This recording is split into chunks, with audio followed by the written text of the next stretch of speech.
তুমি বড় হইলে কি করবা? লেখাপড়া করলাম। বড় হইলে লেখাপড়া করবা?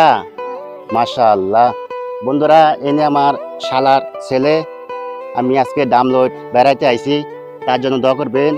আসলে সন্তানটা বাবা মা যদি এভাবে আদর করে, আমাদেরকে এভাবে ছোটবেলা আদর করেছে, তাদেরকে যদি আমরা আদর করি, তারাও একসময় তাদের সন্তানদেরকে এভাবে আদর করবে।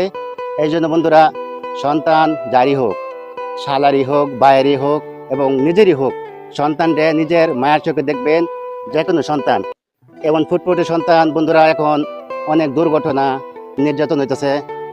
এদিকে থেকে তো সবাই সতর্ক থাকবেন।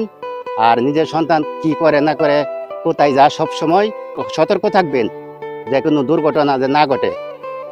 আর এই ছেলের জন্য সবাই দোয়া করবেন, আমার শালার। তার নাম হচ্ছে রায়হান। রায়হান, সবাইকে হাতে টাটা দাও। আর তার জন্য সবাই দোয়া করবেন। সবাই ভালো থাকবেন। ধন্যবাদ।